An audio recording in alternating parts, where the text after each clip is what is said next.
오늘 어버이 주일입니다. 우리나라 말이 참 재미있습니다. 지난주가 어린이 주일이었고 오늘이 어버이 주일인데요. 어린이와 어버이는 가운데 한자만 틀립니다. 어린이는 어린이고요. 어버이는 어버입니다. 그래서 가운데 한자만 틀리는데요. 그래서 오늘은 부모님들의 그 은혜를 생각하는 그런 날을 기념하는 주일이기도 합니다. 이 주일은 아마 우리나라에만 있는 것 같습니다. 그런데 재밌는 것은요, 동서를 막론하고 동양과 서양을 막론하고요, 어느 문화권이든지 또 아프리카나 아니면 저기 중동이나 어느 지역이든지요, 어떤 문화에서도 항상 같은 게 뭐냐면 자녀가 부모에게 효도하는 것은 도덕에서도 가장 좋은 덕이라고 하는 것입니다. 참 재미있는 부분입니다. 아프리카에서는 심지어는 아마존의 밀림 속에서는 그게 없을 것 같은데 부모에게 효도하는 것은요, 문화가 발전된 문화든 그렇지 않은 문화든 아무 상관없이 부모에게 효도하는 것은 좋은 덕목입니다. 그래서 기독교든 아니면 불교 문화든 이슬람 문화든 아니면 그 외에 다른 기타 여러 가지 어떤 종교의 문화든 이것은 어느 종교에서든지 효라고 하는 것을 말을 합니다. 그래서 우리나라에서는 그것을 효라고 하는 이름으로 붙여서 그렇게 부르지만 다른 나라에서는 효라고 하는 이름은 붙지 않아 있지만 그들도 여전히 역시 부모님들을 잘 공경하고 섬기는 것을 좋은 덕목으로 생각하고 있다고 하는 것입니다. 성경에서도요 그렇게 말을 합니다. 우리가 읽진 않았지만 에베소서 6장 1절에서부터 3절에 보면 사도 바울이 그렇게 말합니다. 자녀들은 부모에게 순종하고 부모를 공경하는 것이 마땅하다라고 말을 합니다. 이유는 성경에서 이미 출애굽기에서 하나님께서 율법을 주면서 이스라엘 백성들에게 말씀하셨던 그 말씀을 말합니다. 자녀가 부모에게 잘하면 그 자녀는 장수할 것이고 땅을 기업으로 얻게 될 것이다. 그러니까 잘 될 거라는 것이죠. 그런데 잊고 있었던 한 가지를 바울은 에베소를 통하여서 말씀을 합니다. 그것은 무엇이냐면 부모를 순종하고 공경하는 것이 약속 있는 첫 계명이라는 것입니다. 예수님께서도 제자들과 이스라엘 사람들에게 가장 큰 계명이 가장 첫 번째 계명이 무엇입니까? 라고 물을 때 예수님이 그렇게 말씀하셨죠. 너희가 하나님을 사랑하면 내 옆에 있는 형제를 하나님 사랑하듯 사랑해라 라고 하는 말씀을 하셨습니다. 여기에는 부모에 대한 효도 포함이 되어 있는 것입니다. 그래서 부모에게 순종하고 부모에게 효도하는 것이 약속 있는 첫 계명이라는 겁니다. 이 말을 조금 더 생각해 보면요, 10계명이 1계명부터 4계명까지 있습니다. 1계명부터 4계명까지는 하나님과 인간과의 계명을 가르칩니다. 그리고 5계명부터 마지막 10번째 계명까지 6개의 계명은 사람과 사람 사이에서 일어나는 그러한 일들에 대해서 지켜야 할 덕목들을 말씀하고 있는 것이 10계명의 두 큰 부분입니다. 그런데 사람과 사람 사이에서 지키는 그 계명의 가장 첫 계명, 5계명이죠. 5계명이 무엇이냐면 내 부모를 공경하라라는 것입니다. 그것이 왜 있을까요? 왜 가장 첫머리에 인간과 인간 사이에서 있어야 될 지켜야 될 계명들의 가장 첫 번째 계명이 부모에게 순종하고 효도하는 것이 앞에 있을까? 아브라함 카이프라는 네덜란드 신학자는 이렇게 말을 합니다. 제5계명은 제1계명과 같은 수준이다. 이렇게 말을 합니다. 그 이유는요, 사람이 나를 낳고 나를 길러준 부모를 순종하지 못하고 공경하지 못하고 그 부모님에게 효를 하지 못하면 그 사람은 절대로 하나님을 사랑할 수 없다는 겁니다. 그래서 그 신학자는요 그렇게까지 말을 합니다. 5계명을 지키지 않는 자는 1계명을 지키지 않는 거라는 거예요. 하나님 섬기지 않는 자라는 것이죠. 그래서 어찌 보면 기독교 안에서 부모에 대한 공경은요, 참으로 중요합니다. 이러한 말씀의 선포는 여러분과 제가 지금까지 우리의 삶을 쭉 살아오면서 예배드리면서 많이 들어왔던 그 말씀의 선포들입니다. 그런데 오늘 베드로전서 2장 1절부터 10절에서는요, 2장 2절에 보니까 베드로가 이렇게 말합니다. 너희로 구원에 이르도록 잘하게 하려 한다 라고 말을 합니다. 베드로전서 2장 1절에서 10절의 말씀 제가 특별히 묵상하면서 보았다는 것은요, 이런 생각이 말씀을 보다가 문득 들었습니다. 믿음의 역사가 흘러가면 흘러갈수록 초대 믿음을 가졌던 그 가정에서 초대의 믿음은요, 엄청나게 뜨겁습니다. 그리고 2대째 대물림 되어지는 신앙은 여전히 좋지만 그 믿음의 뜨거움과 열정이 조금은 식습니다. 3대가 가면은요, 믿음이 잘 전해지기가 어려워집니다. 그래서 저도 마찬가지지만 나의 아이들에게, 제 자녀들에게 하나님을 예배해라, 하나님을 섬겨야 된다, 말씀을 읽어라, 기도해야 된다 라고 말할 때 참 많은 내적 갈등을 하면서 고민을 하면서 그 말을 합니다. 이유는 무엇이냐면요, 이 아이들이 요즘에 소위 이성적인 사고를 한다고 하고 소위 과학적인 사고를 한다고 하면서 내가, 저와 여러분이 믿고 예배하고 있는 하나님이 정말 있어요? 라고 하는 질문을 그 아이들이 합니다. 하나님의 말씀이 성경에 기록되어 있는 그 말씀들이 정말 우리의 삶 가운데서 영향력을 미치는 그런 말씀이냐고 우리에게 말을 합니다. 그런 것 때문에 아이들에게 그 말을 할 때 고민을 많이 하고 합니다. 만약에 내가 하나님 앞에 나와서 주일날 예배해야지 라고 하게 되면 아이가 왜 가야 되는데요? 라고 하면 나는 뭐라고 대답을 해야 될까? 고민이 됩니다. 저뿐만 아니라 우리 권사님, 집사님은 이미 그것을 잘 하셔서 아이들을 잘 키우시고 또 아이들을 신앙 안에 잘 성장케 하셨습니다. 근데 이제 저희들 지금 조금 젊은 부모들의 고민이기도 합니다. 왜냐하면 이성이라고 과학이라고 하면서 그것이 꼭 마치 성경을 반대하고 있는 것처럼, 성경이 잘못됐다고 말하고 있는 것처럼 지금 교육이 그렇게 가르치고 있기 때문입니다. 그래서 그것을 보고 있을 때 왜 그렇게 됐을까라고 하는 생각을 하게 됩니다. 그런데 베드로가 오늘 이 베드로 전서를 쓰면서 이 말을 합니다. 첫 번째는 부모들이, 또 믿음의 선배들이 믿음을 잘 보여왔고 잘 지켜왔지만 한편으로는 그 아이들에게 잘못 보여지는 부분들이 분명히 있었기 때문에 그렇게 됐다라고 하는 것은 사실인 것 같습니다. 마음 아픈 말이지만요. 그런데 베드로는 그렇게 말합니다. 2절에서 말하고 있는 것처럼 갓난 아기들 같이 순전하고 신령한 젖을 사모하라 라고 말을 합니다. 그리고 3절에서 그렇게 말합니다. 너희가 주의 인자하심을 맛보았으면 이라고 말을 합니다. 여기서 우리가 하나님 앞에서 예배하면서 한 가지, 어찌 보면 조금 소홀히 하고 있는 부분이 한 가지가 나옵니다. 그게 무엇이냐면요, 신령한 젖을 사모하고 주님의 인자하심을 맛보는 것입니다.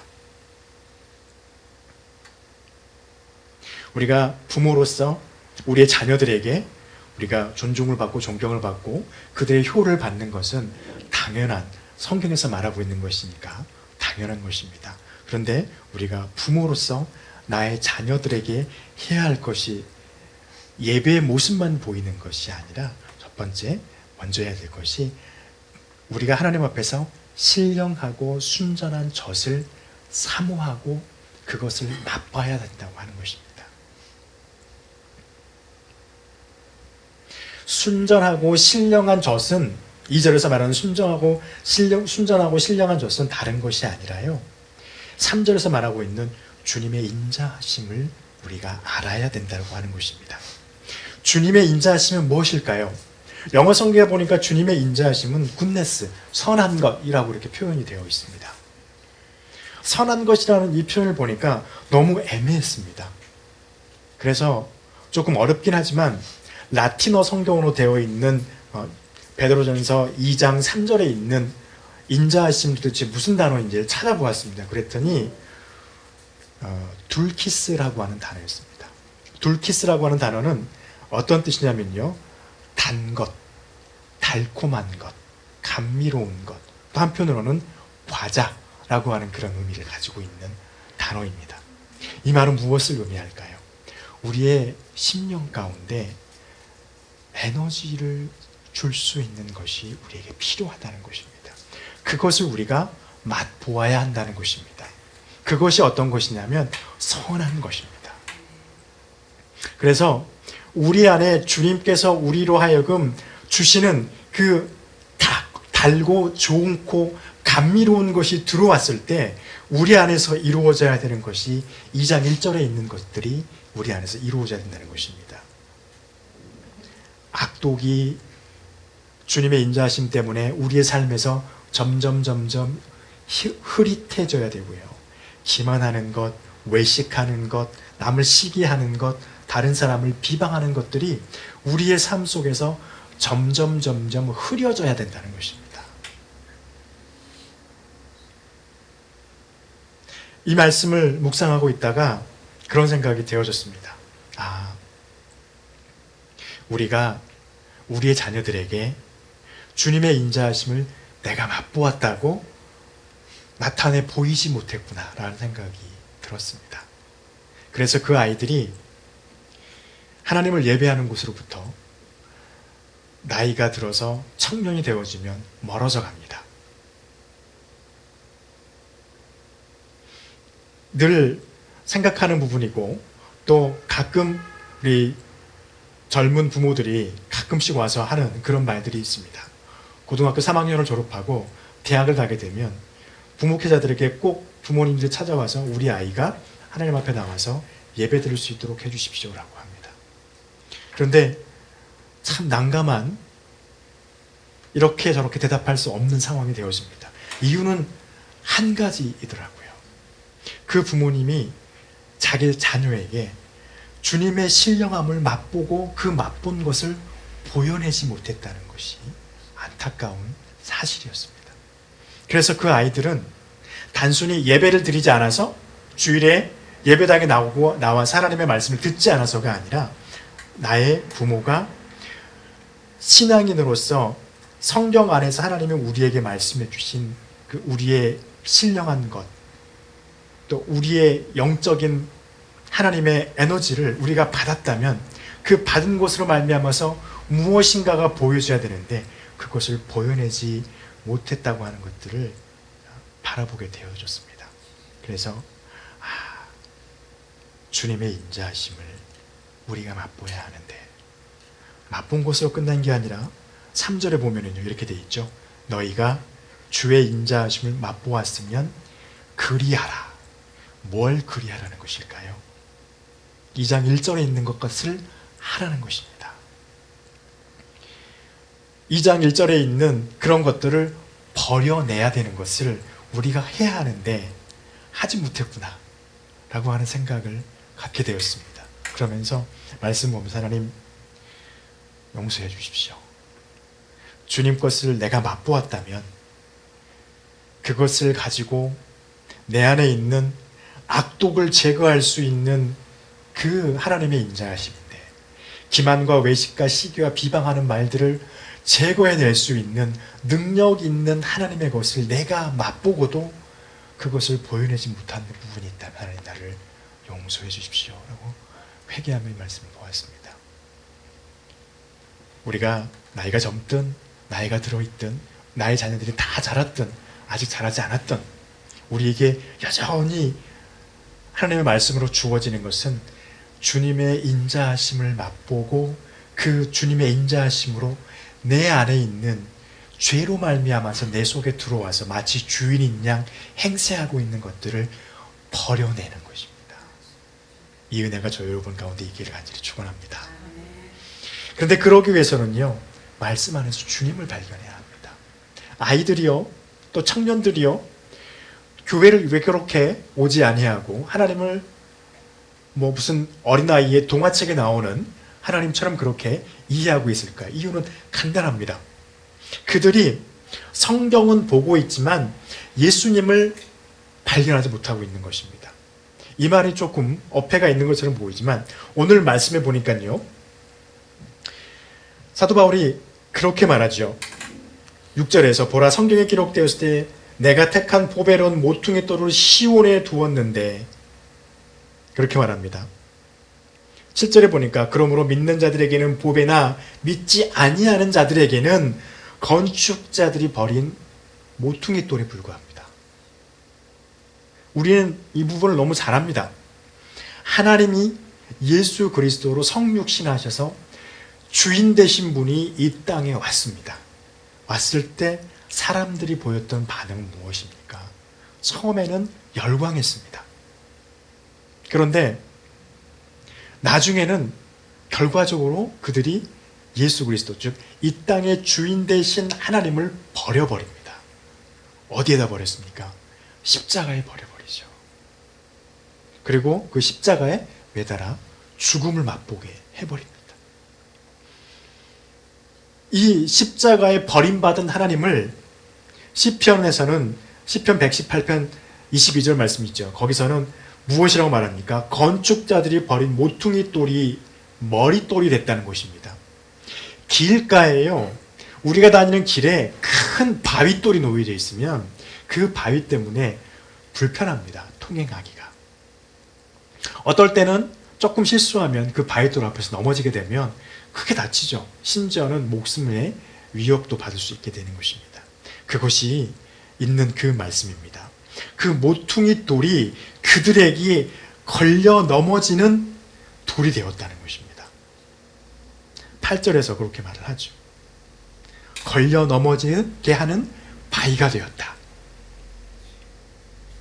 이 땅의 주인이시고 모든 창조 세계의 주인 되신 하나님께서 이 땅에 오셨지만 그 하나님을 발견하지 못하고 그 하나님을 버려버리면 그 하나님이 그들에게 걸림이 됩니다.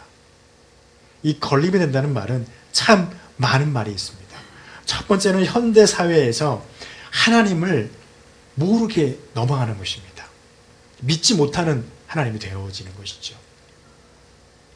그리고요, 나중에 그들의 생이 다 끝나서 하나님 앞에 섰을 때는 이 모퉁이에 버려진 이 돌이 심판의 돌이 되어진다는 것입니다. 그 위에 올라가면 남을 자가 하나도 없을 것이다 라고 하는 하나님의 엄중한 심판의 메시지가 이 안에 들어있는 것입니다. 그래서 세상의 지금 사람들은요, 하나님의 인자하심, 또 하나님께서 이 땅에 오신 것을 성경을 통하여서 그들에게 보이지만 그들은 그것을 버리고 있습니다.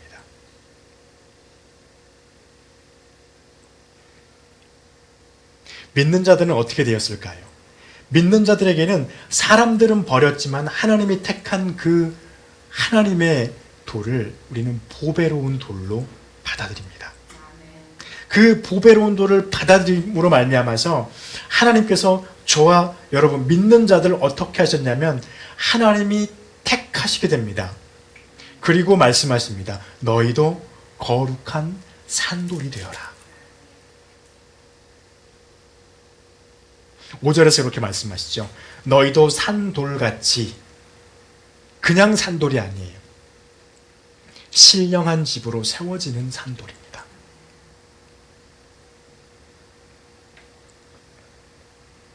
저와 여러분은 살아있는 돌이 아니거든요. 살아있다 말할 수 없는 돌이거든요. 돌이라고 한다면. 그런데 4절에 보니 하나님께서 택하심을 입어서 그 돌을 보배로운 돌로 예수 그리스도를 삼으셨습니다. 우리가 믿었더니 산돌이 되신 예수 그리스도처럼 우리도 산돌이 되었다는 것입니다. 그리고 산돌이 된 곳으로 끝나는 것이 아니라 산돌이 되어서 그 돌이 신령한 집을 세워지는 돌로 사용될 것이라고 하는 것입니다. 하나님 저와 여러분을 지금도 그렇게 사용하고 계십니다. 그래서요, 하나님 앞에서 창조받은 이들은요, 이렇게 쓰임을 받아야 되는데 그렇게 쓰임을 받지 못하니 그들은 구원을 받지 못하고 택함을 입은 자들은 하나님 앞에서 구원을 허락받게 되어집니다. 6절 말씀에 그렇게 말씀하시죠. 믿는 자들은 부끄러움을 당하지 아니하리라. 구원을 허락하실 것을 우리에게 약속하시는 말씀입니다. 그리고 믿는 자들은 우리가 너무나도 잘 아는 것처럼 우리를 거룩한 제사장이 되게 하십니다. 5절에서 그렇게 말씀하십니다. 하나님이 기쁘게 하실 신령한 제사를 드릴 거룩한 제사장이 될지니라. 거룩한 제사장이 하는 일은요, 하나님께서 기뻐하실 예배를 드리는 것입니다. 저와 여러분의 예배가 하나님이 받으시기에 기뻐하는 예배가 되시기를 축원합니다. 아멘. 무엇을 가지고요? 주님의 인자하심을 맛보고 내 안에 있는 죄악들을 지워나가는 것에 하나님 앞에 기도하며 힘쓰는 그 모습이 주님을 기쁘시게 하고 그 모습과 함께 예배하는 것이 하나님께서 받으시기에 합당한 예배라고 하는 것입니다. 이렇게 예배하는 거룩한 제사장은요, 이제 더 이상 사탄의 세력에 놓여 있는 자가 아니라 하나님의 빛 안에 거하는 자입니다. 그래서 오늘 베드로는 그렇게 말합니다. 너희가 이제 전에는 어둠에 머물러 있더니 빛에 들어가게 하셨다. 요한복음에 우리가 너무나 잘 압니다. 요한복음 1장에서 하나님은 예수님을 세상의 빛이라고 요한은 하나님과 예수님을 말합니다. 세상에 빛이 왔는데 사람들이 깨닫지 못하더라. 그런데 저와 여러분은 빛인 그 빛을 비추어지는 것을 깨닫고 그 빛을 쳐다보면서 하나님의 빛 안에 거하는 자가 되었습니다. 이 거하는 것은요, 우리가 하고 싶어도 할 수가 없습니다. 하나님을 발견하는 것은 우리가 발견하고 싶어도 발견할 수 없다는 것이 문제입니다. 발견할 수 있는 유일한 길은 성경 안에 있는 나를 위해서 오신 구주 예수 그리스도를 발견하는 것입니다. 그리고 고백하는 것입니다. 그러면 고백하기 이전에 우리는 어둠이었지만 이제는 빛 안에 거하는 자가 된다는 것입니다. 동시에 저와 여러분은 하나님의 백성이 아닌 자들이었다가 이제는 하나님의 백성이 되었습니다. 그래서 바울이 말하는 것처럼 이제 저와 여러분은 하나님께서 택하신 거룩한 족속이 되었습니다. 더 중요한 것은요, 하나님의 백성이 되면서 저와 여러분은 하나님의 국류를 얻지 못하는 자들이었다가 이제는 하나님의 국류를 얻는 자가 되었습니다. 또 하나님의 국률이 저와 여러분의 삶 속에서 늘 역사하고 우리를 보호하는 자가 되었습니다.